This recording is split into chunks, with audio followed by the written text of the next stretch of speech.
The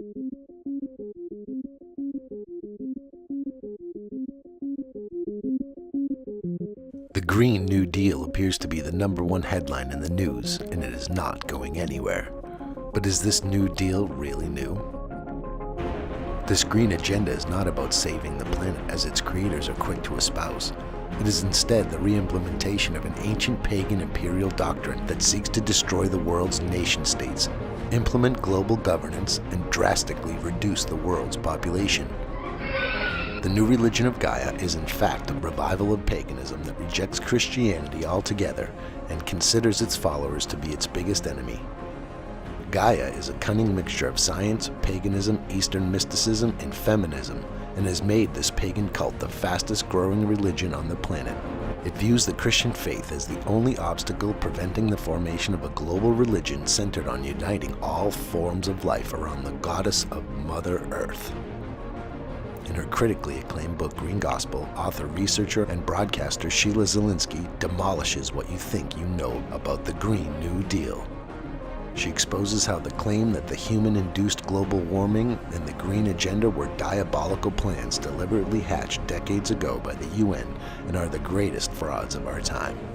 Green Gospel unpacks the greatest deception of our era and takes you through the astonishing who, what, when, where, and why of the Green New Deal and explains what it's really all about. Get your copy of Green Gospel today.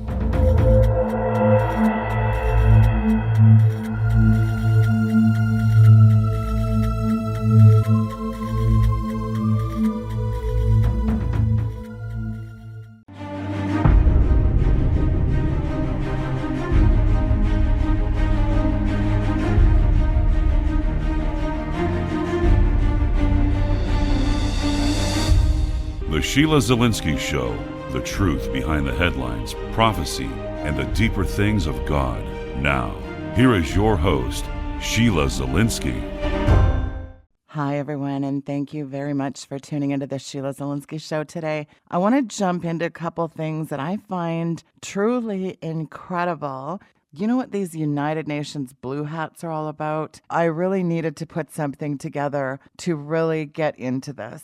I'm going to connect some dots, so let's get into it. And I want to tie this in to a very important element that I cover in my book, Green Gospel, which really I effectively demolish what people think they know about this green agenda.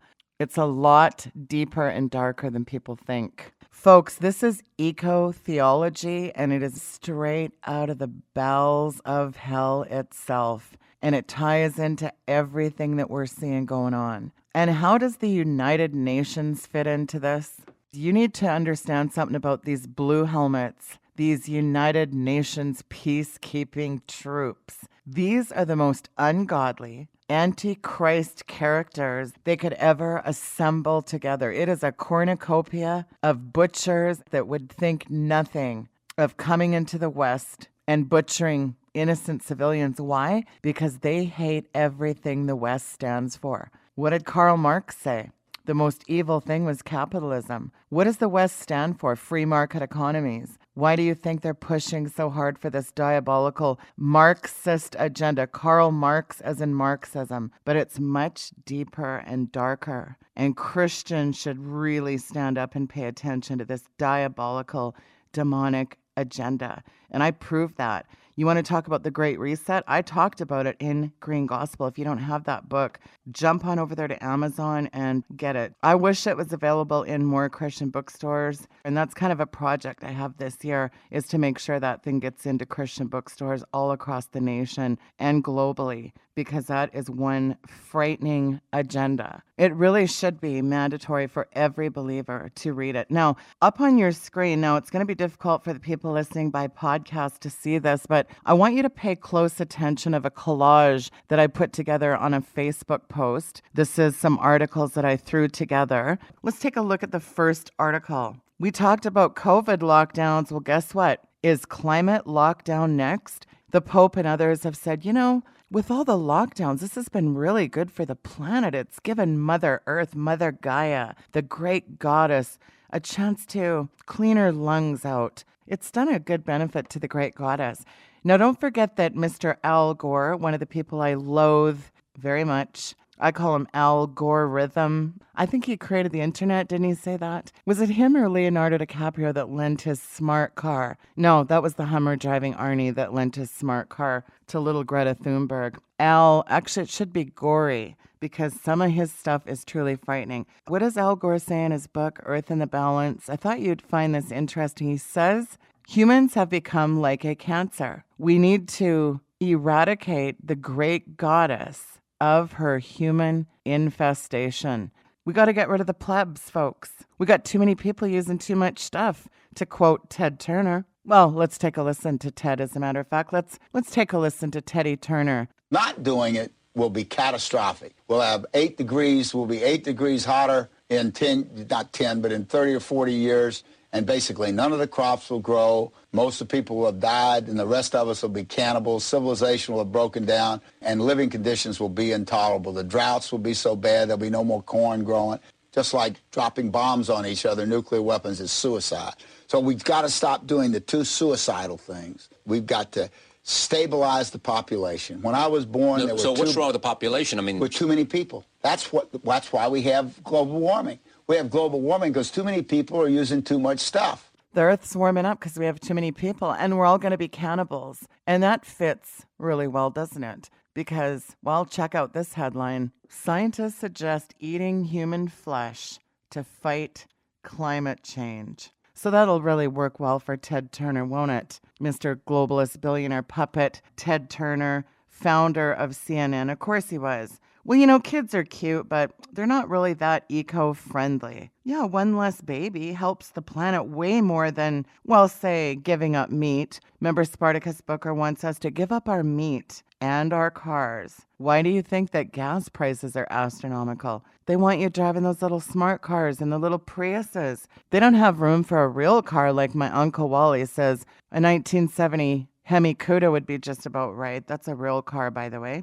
And, you know, hey, you could always eat bugs. Why eating insects could be the key to a sustainable planet. But what does the Word of God say? Well, it says, woe to those calling good evil and evil good. Do you know that more than half of our young people don't even believe people in power are listening to their concerns? What are their concerns? Well, they have eco-anxiety. Children are losing sleep and having bad dreams. They're having nightmares over climate change. Study finds we can always trust the government to give us a fair, balanced study, of course.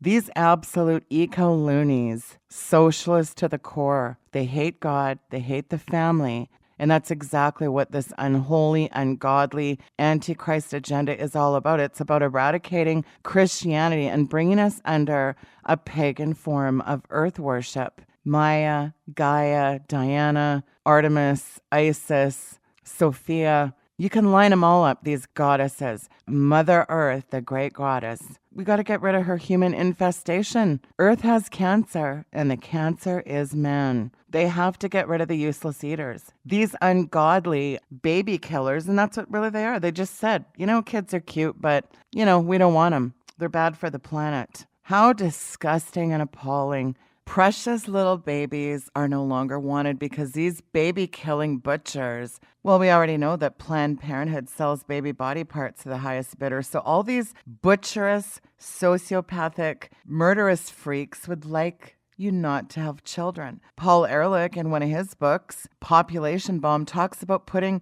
sterilants in the water, forced abortions and mandatory sterilization programs, putting sterilants in the drinking water he proposed. And let's not even get started on Bill Gates, the mass murdering eugenicist freak that he is, who butchered his way across the world, sterilizing millions of women.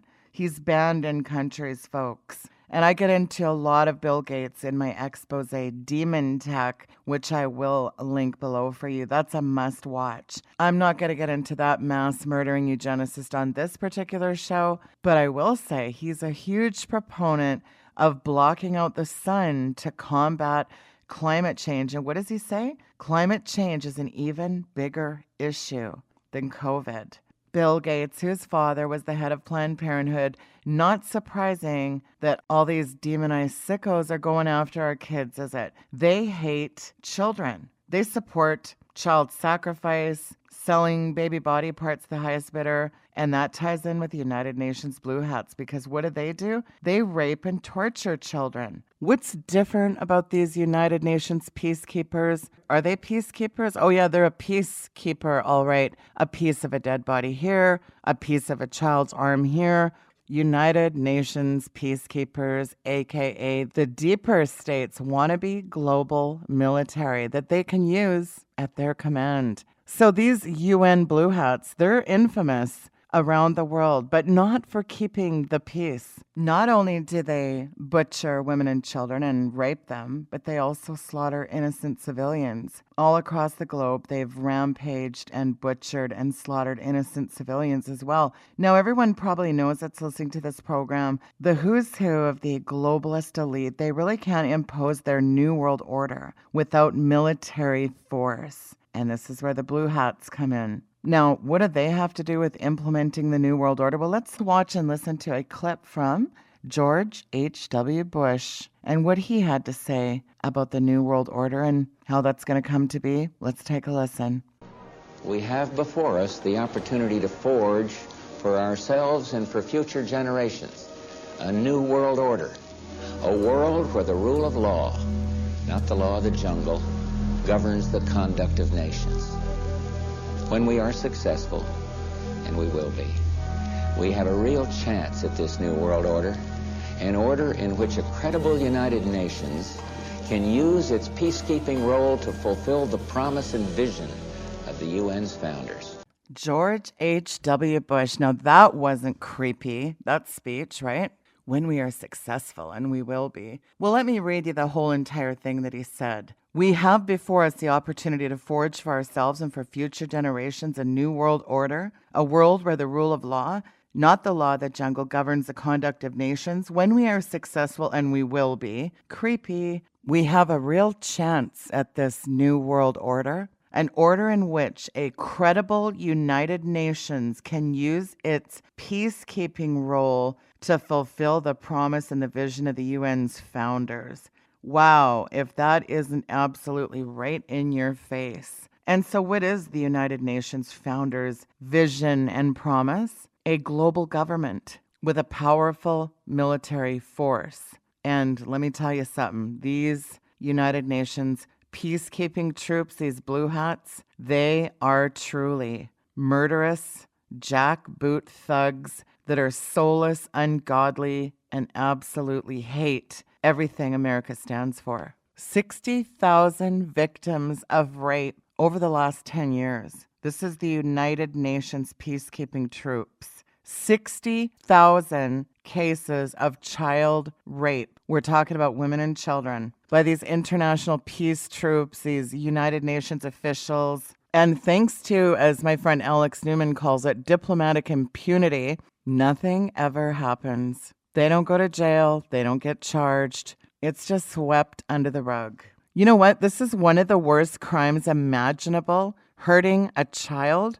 They'll launch a full attack on anybody that tries to out these devils. They don't want you talking about pedophilia or rape. We seem to be seeing a real trend with that, don't we, in society? Every single video I've ever put up with the word pedophilia, pedogate, pedowood even, guess what? Weirdly, they take them all down for violating community standards. Let's take a look at what happened with Anders Kampus, a Swedish diplomat and former United Nations official. He was the director of the United Nations High Commission for Human Rights between 2009 and 2016. What happened when he blew the whistle on the United Nations peacekeeping troops that were raping children? Did he get some kind of accolade? Did he get a thank you for uncovering this? No, as a matter of fact, they escorted him out of his office under, if you can get this, armed guard. Then they subjected him to a rigorous investigation. They humiliated him. They absolutely destroyed him in the public eye. They totally demonized him in the press. All the UN's top officials had a secret meeting, and what did they do? In that little secret meeting in Turin, they came up with a strategy, and they made this man's life a living hell. And this is a former United Nations official. He wasn't some Johnny-come-lately either. Got so horrendously bad, Kampus was finally forced to resign. An Associated Press investigation revealed in 2017 that more than 100 United Nations peacekeepers ran a child sex ring in Haiti over a 10-year period, and none were ever jailed. He found that over the previous 12 years, there had been almost 2,000 allegations of sexual abuse and exploitation by peacekeepers and other United Nations personnel around the world. As early as 2004, Amnesty International reported that underage girls were being kidnapped and tortured and forced into prostitution in Kosovo with United Nations and NATO personnel being the customers driving the demand for the sex slaves. Isn't that disgusting? Reporters in Cambodia, Mozambique, Bosnia, and Kosovo, letter after letter after letter of the widespread abuse of women and girls. A third, by the way, were under the age of 14, and 82% were under 18. And they said the victims were routinely raped as a means of control and coercion. 134 peacekeepers from Sri Lanka operated the child sex ring, luring children with candy, cash, and according to the Associated Press, after United Nations report incriminated the peacekeepers, where were they sent? Fired and sent packing? No, they were sent back to Sri Lanka, and not one of them served any jail time. The former First Lady of Mozambique, in fact, said in 6 out of 12 country studies on sexual exploitation of children in situations of armed conflict, the arrival of peacekeeping troops has been associated with a rise in child prostitution. Jita Sagal spoke out with regard to the fact that prostitution and sex abuse crops up conveniently wherever these United Nations peacekeeping troops are set up. In one highly publicized case, members of the United Nations peacekeeping was accused of direct involvement in the procurement of sex slaves for a local brothel in Bosnia. Troops in Haiti, Sudan, the Central African Republic. It goes on and on and on. Throughout 2004 to 2008, according to an internal United Nations report, over 100 United Nations soldiers were sent home for their involvement in a sex ring, but none were ever charged. At least 100 girls had said they'd been sexually abused by these peacekeepers. From Somalia to Congo, these UN-supported troops and peacekeepers are killing, raping, and displacing civilians on an unprecedented scale. The Congo Advocacy Coalition and a report commissioned by the United Nations itself says that for every rebel combatant disarmed, one civilian has been killed.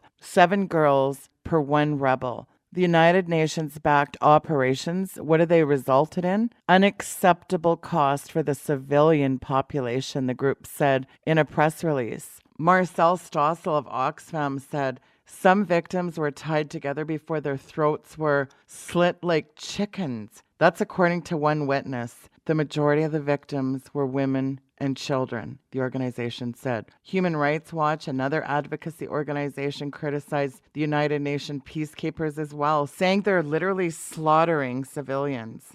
As reported in an article entitled The United Nations Peace Mission Fueling Violence in Congo, this is by the UK newspaper The Guardian, among the most damning findings of the United Nations mandated group of experts is the free rein given to a military commander and war crime suspect known as the Terminator. He is wanted by the International Criminal Court for forcing children to serve as his soldiers. Units under his command and backed by the United Nations mission in the Congo, what have they been accused of? Widespread killing, torture, rape, looting, extortion, forced labor, mass displacement of civilians. A Somalia-based news outlet says in the last 3 months alone, the United Nations forces in Mogadishu have killed more than 160 civilians and injured almost 500. And get this, they said the figures were conservative estimate because many of the victims were never taken to the hospital or even reported. In an online journal article entitled The United Nations in Somalia, Peacekeepers or Peace Killers, they're reporting the random bombings of civilian neighborhoods, people being macheted to death by these United Nations troops. And the notion that American taxpayers should finance these United Nations blue hat butchers for these atrocities, that is unacceptable. The United Nations needs to be shut down once and for all. And why? Because at least Americans will not be financing the massacres under the guise of peacekeeping. The United Nations killing civilians in Aleppo. The Human Rights Council said it had. Local sources say there it has reliable evidence to prove that these UN troops entered civilian homes and killed many Syrians on the spot. World Watch Monitor learned that 10 Red Cross workers were killed by these peacekeeping troops. Many Moroccan United Nations troops who are Muslims were also slaughtering civilians. Now, I'm going to warn you, this one is very disturbing. In 2011, after they'd finished slaughtering protesters in Haiti, United Nations troops gang raped a little boy on camera. How absolutely evil. Now, the only reason that it became an international scandal, they couldn't hide it because it was on tape. The president of Haiti at that time, Michel Martelly, admitted on record, yes, there was a collective rape carried out against a young Haitan. And just how did the United Nations respond? The United Nations Deputy Envoy to Haiti, Nigel Fisher, he told the Associated Press, "We know that while there is justifiable outrage, there are also some who would use this for political ends." I'm sorry, what was that, Nigel? They're going to make the United Nations look bad because you're raping children? I mean, folks, this is just diabolical. The BBC even had to finally admit, yes, children have been subjected to rape and prostitution by United Nations peacekeepers in Haiti and Liberia. Now, this one was one of the most horrific. A report highlights the grotesque sexual abuse of a mentally handicapped young boy. Started when he was just 8 years old and lasted for 5 years by United Nations troops from Pakistan. And when it was reported, the Pakistan United Nations commander, rather than reporting it to the United Nations mission, the commander decided to handle it himself. He was hoping the case would disappear since he was also abusing the boy. Kathy Claridge reports this absolutely grotesque, straight out of the pits of hell rape of this mentally handicapped little boy. This is so beyond appalling. There's no words for this. And if that wasn't disgusting enough, the United Nations force reportedly hired a kidnapper to hide their victim from investigators. So by now, you can see this united global blue-hatted force of absolute ungodly, murderous sociopaths that rape and kill women and children, wreak havoc everywhere they go. What is the purpose of these devils? Well, to do the bidding of the United Nations' more broad agenda. And what is that? How about a new world order? What did we play in the beginning? These United Nations peacekeeping troops are going to make sure the new world order, the one world order, the one world global government is brought in. Let's take a listen to, in fact, right out of the horse's mouth, let's take a listen to the United Nations Secretary General, that is the big kahuna who runs the United Nations, Antonio Guterres, recently speaking at a United Nations platform. Well, let's listen right out of the horse's mouth. The COVID-19 pandemic has brought home the tragic disconnect between self-interest and the common interest, and the huge gaps in governance structures and ethical frameworks. To close those gaps and to make the new social contract possible, we need a new global deal. A new model for global governance must be based on full, inclusive, and equal participation in global institutions. A one world global government is the answer. In fact, let's take a listen to United Nations Director. One of the American representatives responded to United Nations Secretary General Guterres. She responded to it. Let's take a listen to what she says. And I'm very glad that he did actually finally come out and say it. We are unable to cope with the pandemic that we should have been able to deal with quite easily if we had the proper structures in place. We are unable to cope with the existential threat of climate change, and we're basically rearranging deck chairs on the Titanic. So I think it's absolutely essential for us to do something immediately. And I think the Secretary General was absolutely right to highlight the urgency and the necessity for fundamental change. The necessity for fundamental change. Where have we heard that one before? Shockingly, if you heard her, she said we're basically rearranging deck chairs on the Titanic. COVID and climate change, they go together. In fact, just a few weeks ago, Bill Gates said that solving COVID is easy compared with climate. And he has a master plan for battling climate change. In fact, he's energized by the big challenge of climate change. One of his ventures aims to spray dust particles into the atmosphere to block out the sun. This solar geoengineering project would combat climate change with a haze of some sort of sunlight reflecting particles, blotting out the sun. What could possibly go wrong? Now, if you go to the UnitedNations.org/Bill and Melinda Gates Foundation, there was a report by the United Nations and the Gates Foundation that presents a vision for eradicating malaria. And what does it talk about? Vaccines and gender equality. Those are some of the sustainable development goals. And let's go back to Antonio Guterres, the United Nations Secretary General. In a meeting speaking about the financing of the 2030 Agenda for Sustainable Development at the United Nations headquarters on September 24th, 2018, and I quote, Mr. Guterres concluded by saying, the Bill and Melinda Gates Foundation plays an important role and is a key to achieving the objectives of the Sustainable Development Goals. Bill Gates is totally in bed with the United Nations and their demonic eco-tyranny while they achieve their one world global government. And how are they going to bring that about? With a global blue-hatted military force that'll think nothing of butchering Americans and their children. Many are radicals who were raised in communist dictatorships, and they equally hate the West and its ideals founded under godly principles. They cringe at the United States Constitution. The right to bear arms is cringe. And what proceeds after the disarmament of a populace? Mass death. So by now you're probably starting to put some dots together. You can see the evil United Nations blue helmets.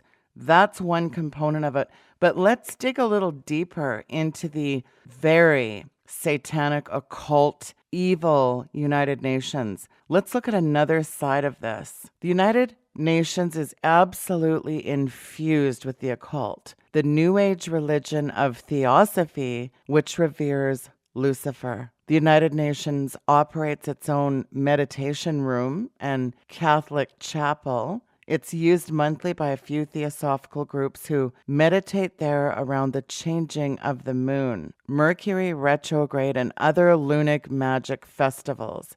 The assembly room is reported to contain a being called the Avatar of Synthesis. People who channel demons have done so inside the United Nations headquarters in New York City. So what is theosophy, you ask? Theosophy is a doctrine of religious philosophy and mysticism. It holds that all religions are attempts by the occult brotherhood to help humanity in evolving to greater perfection. And it begins with Helena Petrovna Blavatsky. She was born in 1831, usually known as Madame Blavatsky, and in 1875 she founded the Theosophical Society, headquartered in New York City, together with Henry Still Olcott. The present-day New Age movement is based on the teachings of Blavatsky, though some writers have described Alice Bailey as the founder of the New Age movement. So now when you consider Blavatsky and Bailey, this takes it to a whole new level. So Alice Bailey was an influential writer and theosophist in what she termed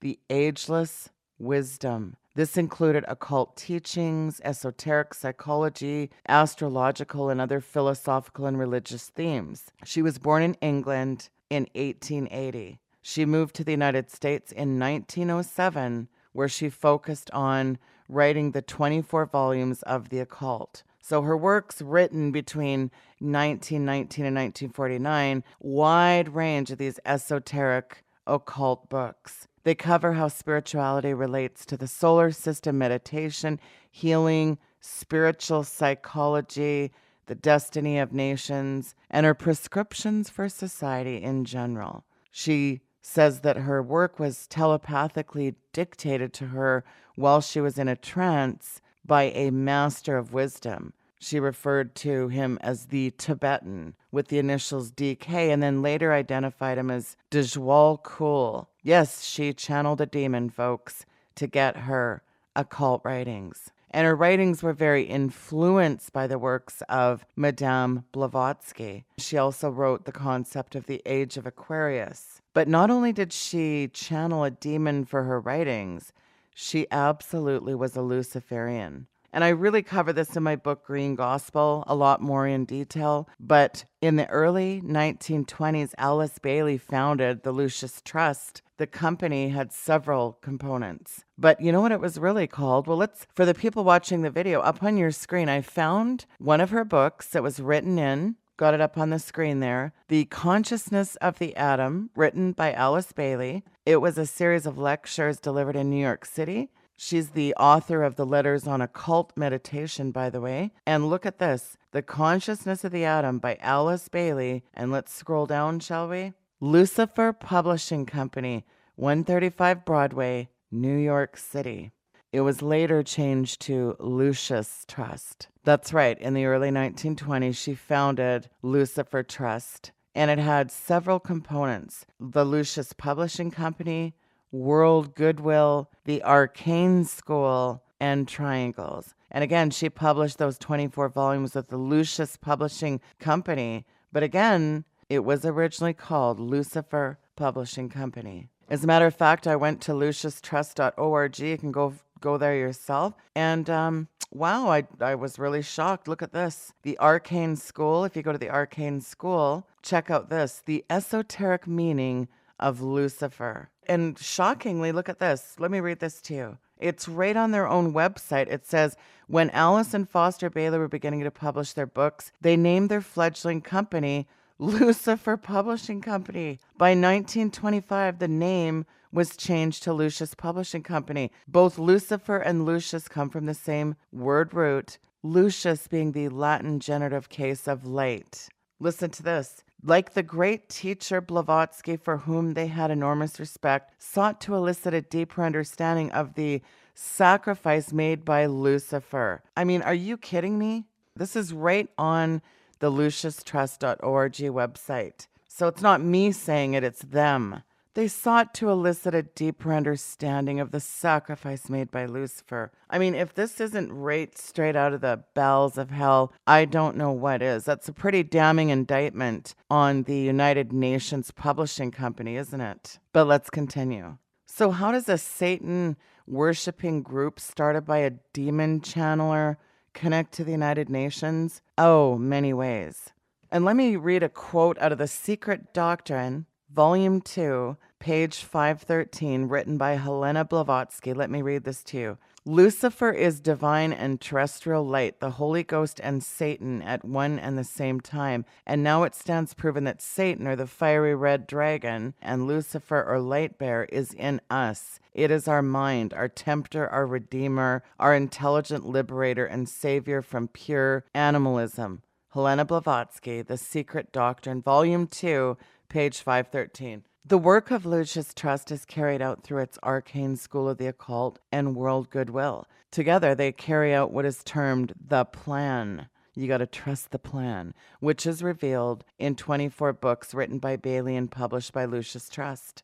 Again, remember, channeled when she was in a trance through this ascended master, Djwal Khul. Now, here's an interesting thing. Listen to this, what's written in her book. A new world order of global unity can only occur when nations put aside their differences in a new world order, where the earth is the central message of a diverse but common religion based in pantheism. Pantheism, folks, is earth worship. It is pagan at the core. Now, theosophy is steeped in the black arts, high-level magic, and occult, Lucifer's its god, and these high-level theosophists, they have a virulent hatred for Christians. And they have a lot of these solar logos, which Alice Bailey reveals in one of her books, in her book, Raise and Initiation. She says, and I quote, "The solar logos is Lucifer himself. Now, throughout the ancient world, the sun was worshipped in many guises as God. In Babylon, it was Nimrod. In Egypt, it was Osiris. The Canaanites worshipped Baal, Moloch, and in Greece, it was Apollo. The New Age sun god is called the solar logos, or the word really, thereby blasphemously counterfeiting Jesus Christ." And like I said, in her book, Raise and Initiations, Alice Bailey reveals this solar logos as Lucifer himself. And this sun god is at the top of the New Age as the divine. The sun god is still worshipped by these New Age occultists. David Spangler refers to the sun god in these terms: "The light that reveals to us the path to the New Age Christ comes from Lucifer. He is the light giver. It is his light that heralds for man the dawn of a great consciousness. The true light of this great being can only be recognized when one's own eyes see with the light of the inner sun. It is an invitation into the New Age." And this really is pantheism, folks. The ancient doctrine of the sun god, the solar logos, melds itself with pantheism, which is the core dogma of this entire New Age religion. And that goes back to that arcane school founded in 1923 by Alice Bailey. It's a training center for New Age discipleship through correspondence courses in meditation and the occult from its branches in New York, Geneva, London, and Buenos Aires. Now, Lucis Trust is linked in with the United Nations. Now, this is interesting what she wrote in the externalization of the hierarchy. And this is what she writes: "When the United Nations emerges into factual and actual power, the welfare of the world will then be assured." And the United Nations list world goodwill. Of course, it is part of Lucis Trust. So here's what it says on the United Nations website. And one of the pages from the website of Lucis Trust Group World Service has this to say about the spiritual caucus at the United Nations. This goes back to their, remember they built the meditation room for this? Well, Steve Nation, a New Zealander, has been an ardent student of the Alice Bailey teachings for over 30 years. He is a convener of the spiritual caucus at the United Nations. Barbara Valacour, a longtime student of the Alice Bailey teachings, co-convener of the Spiritual Caucus at the United Nations. The Aquarian Age community is a meditation group who get their inspiration from Blavatsky and Bailey. They get together monthly for meditation in the United Nations Meditation Room. Robert Mueller, serving with the United Nations for 40 years, and he rose to the rank of Assistant Secretary General. His ideas about world government and spirituality led to the New Age movement. This is actually right in Wikipedia. Increased representation by New Age movement in the United Nations. He was known by some as the philosopher of the United Nations. He co-authored a book called The Birth of a Global Civilization, and he was instrumental in the conception of the United Nations Development Program. You know what else he created? A world core curriculum, and I could do a whole show on how frightening that is. So again, you can see the United Nations is absolutely a hotbed of anti-Christian, New Age, high-level mysticism with its one-world ambitions, its humanistic philosophies, absolutely an institution making preparations for the coming of the Antichrist. It is an end-time Tower of Babel. In the early 1980s, the Heritage Foundation, which advised the Reagan administration, published a study concluding that a world without the United Nations would be a better world. The cronyism, the high pay, the lavish expense accounts, the deep corruption, the illiteracy, and just the evil foundations is staggering. The United Nations has coddled brutal dictators, anti-Semites, state sponsors of terrorism, nuclear proliferators, and the list just goes on, while turning a blind eye to child rape and humanitarian tragedies, and just gross violations of human rights around the globe. The United Nations, let's not forget, was preceded by the League of Nations, which was formed in 1920 following World War I. The UN headquarters, of course, in New York City, but its land and buildings are international territory. It has its own flag, post office, postage stamps, a bunch of official languages, including Arabic, Chinese, Russian, French, and Spanish. And the United Nations European headquarters is in Geneva, Switzerland. The truth is, it didn't start to stop war. It didn't start to develop friendly relations between nations or help people have better lives. The United Nations is a massive, antichrist, powerful global force. It has programs dealing with every aspect of life on Earth and reaching even to the solar system. This is the International Labor Organization, the World Health Organization, the World Bank, the IMF, the International Monetary Fund, the UN Industrial Organization, the Children's Fund, the Development Program, the Environmental Program, remember the good old Intergovernmental Panel on Climate Change, and countless other programs. It has spawned such things as the Commission on Global Governance and the New World Information and Communication Order. That's correct. It's gradually entangling itself into every aspect of man's life in every part of the globe. And of course, their number one concern, of course, is our globe's climate, right? The Global Environmental Program. Every year, where do you think the Paris Climate Accord came out and the Green New Deal? The UN is laying down the law of the land when it comes to this climate change, which is the biggest global problem on the planet, remember? The United Nations' one objective is to have the power to control the nations and to enforce its edicts. They want a United Nations World Court to have real enforcement power with these blue hats as their military force. They want the UN to be world lawmaker, world judge, and world jury, along with world police.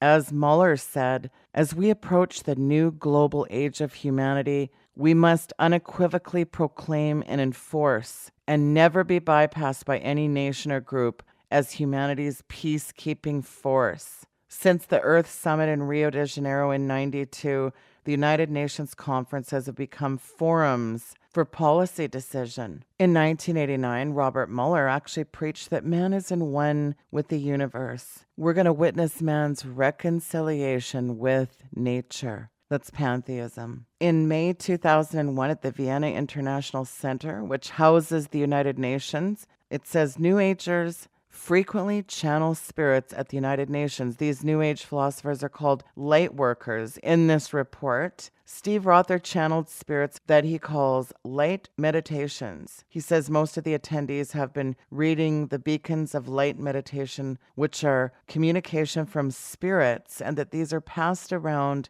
in the internal email system of the United Nations. Rother goes on to say that a universal energy is flowing towards changing the world. If even the majority of the planet began misdirecting energy, then the great goddess, the mother, would end the game and the cataclysmic end times would be visited upon the earth. He goes on to say men should become citizens of the universe. He said that advanced beings are coming to the aid of the earth. Now, we know, of course, the Roman Catholic Church, the Pope, is tightly in with the United Nations. That's not a big surprise. Interesting, the very first director of the United Nations Environmental Program, who was Secretary General of the Earth Summit, was Maurice Strong. Remember the Earth Summit 1 and 2 in 72 and 92? He's the founder of the Earth Council. Still to this day, even though he's passed away, he has a 73,000-acre Colorado ranch called the Baca Grande, and it's a mecca for mystics. In fact, Shirley MacLaine planned to build her New Age center at Baca. It celebrates Hindu rituals in this big solar-powered, gold-domed temple, which features an alabaster statue of the Mother Divine, the Divine Mother, built by the Lindisfarne Fellowship. There is an Osiris temple there. There's another place for Taoists. And there's preparations to build a 46-story pink granite pyramid in compliance with an intergalactic leader named Commander Kuthumi, who is channeling from the planet Arcturus. How about the Temple of Understanding, TOU, established in 1960, closely affiliated with the United Nations? It's accredited as an NGO and has consultative status with the United Nations. The Temple of Understanding's 5th Spiritual Summit was held in New York City at Cathedral of St. John the Divine and was the first United Nations Interfaith Conference. The Temple of Understanding hosted the United Nations 50th anniversary celebration in 95. Its literature says that the Temple, that ought to tell you right there, sponsors monthly roundtables at the United Nations headquarters. What does it do right on the brochure? Reaching the objective of interfaith education and dialogue, New Age mysticism, and fostering appreciation and tolerance, promoting the concept of global citizenship. Boy, we keep hearing that theme, don't we? Jean Houston, very good friends with Hillary Clinton, co-founded the Foundation for Mind Research. I'm sure she did. She's a founder of the Mystery School. Well, she's an advisor to the Temple of Understanding Conference at the United Nations. She's a featured speaker at the United Nations conferences. She served, I think, as a matter of fact, speaking of Hillary Clinton, she served, I think, about 4 years in an advisory capacity to Bill and Hillary Clinton, as well as helping Hillary write It Takes a Village to Raise a Child. Well, the way I see it, it takes the village people to raise a child. Have you seen some of these transgender parents raising kids? She claims to have psychic experience, such as contact with the Hindu goddess Saraswati and the Hindu goddess Shiva. She teaches Gnosticism, goddess worship, Hinduism, Rosicrucianism, and is the founder of a mystery school which she admits is based on the teachings of ancient mystery schools of Egypt, China, India, and elsewhere. Let's go back to Lucis Trust again. So remember, it's on the roster of the United Nations Economic and Social Council, and it's the one that maintains the room at the United Nations. Well, let's go back to Bailey for a sec. She said that fanatics will fight against the coming of the New Age. She said the Shambhala force on page 453 of The Externalization of the Hierarchy, one of her books, she says, and I quote, "But the Shambhala force, led by Lord Maitreya, will destroy those who resist the New Age. They will be ejected from Mother Earth. The Shambhala force is destructive and ejective. It inspires a new understanding of the plan. This force will bring about tremendous crises, the initiation of the race into the mysteries of the ages." Bailey claimed that the United Nations would be the germ and the seed and the brainchild of the coming New World Order.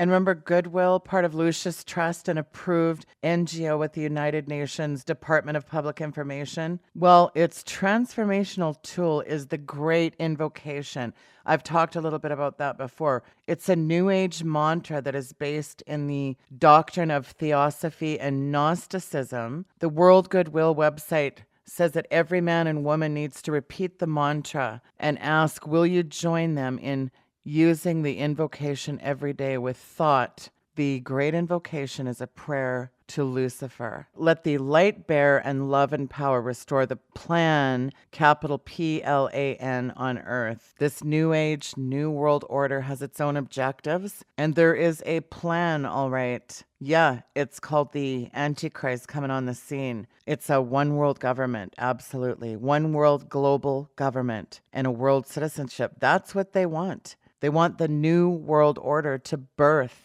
And that's the number one thing of these New Age occultists, a New World religion, the United Nations of religion. Planetary citizens prayer circles are New Age positive confession. Yeah, that's right. Planetary Citizens is another United Nations approved NGO. And let's talk about for a minute this frightening one, the Earth Charter. The Earth Charter is like the world's commitment to Earth worship. The Earth Charter Initiative was formed in 1994 to promote a New Age environmentalist agenda. The Green Gospel, it was chaired by Mikhail Gorbachev, president of Green Cross International, and Maurice Strong, president of the Earth Council. Remember Maurice Strong, who was head of the United Nations Environmental Program, he convened the first international group meeting on climate change. And after the Earth Summit, he established the Earth Council, acting as co-chair of the Earth Charter. I mean, Earth Summit, Earth Council, Earth Charter. Are you starting to get a picture here, folks? He was also, let's not forget, a longtime foundation director at the WEF, as in Klaus Schwab, World Economic Forum, a senior advisor to the president of the World Bank, World Wildlife Fund, China Carbon Corporation.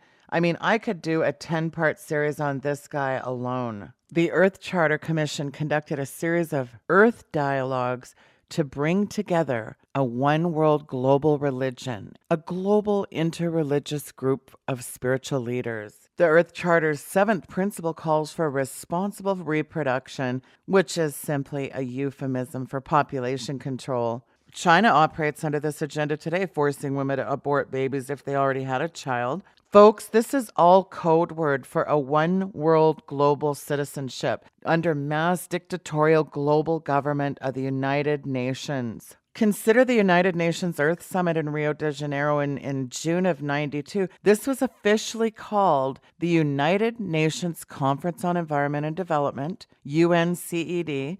New Ager Shirley MacLaine spoke. Al Gore called for a new spiritual relationship between man and earth. The earth worshipping cult, in their opening ceremony, featured a ship called Gaia, the Greek goddess of the earth. The conference was preceded by an all-night ceremony to worship Gaia, Mother Earth. At dawn, a Brazilian tribal high priestess led the worshippers to the edge of the ocean where they offered gifts to sea goddess, identified as the Queen of the Seas. The Rio Declaration, which states a very radical environmentalist agenda from which we get Agenda 21, was referred to as a sacred text. So take all this together and think of the United Nations linking with every New Age organization on the planet. By the way, do you know Margaret Sanger was a member of the Theosophical Society, the founder of the baby butchers themselves? Folks, by now you can see the United Nations is one of the most diabolical, foremost incarnations of the end-time Antichrist agenda on planet Earth. And going back to George H.W. Bush's speech, the founders, remember he said the goals of the founders. What is that? Making preparations for the coming of the Antichrist. Folks, the United Nations is the Vatican City of evil. It is the epicenter of evil on this earth. And so now that you've put the dots together, you can see the United Nations is absolutely evil. High-level occultism, New Age, is the underpinnings of everything United Nations. The United Nations needs to get shut down. Again, the most diabolical, evil, demonic organization that's intertwined itself into everything on planet Earth. And I think by now we can establish that it is truly the epicenter of pure evil. I hope you enjoyed this expose. Please reach out to me at SheilaZilinsky.com and make sure you go subscribe to my e-newsletter. And if you'd like to support, all that information is over there at SheilaZilinsky.com. Make sure that you do subscribe to both my podcast and my YouTube channel. All that information, including my social media links, are over there at SheilaZilinsky.com. Thank you so much for tuning in. See you soon. God bless.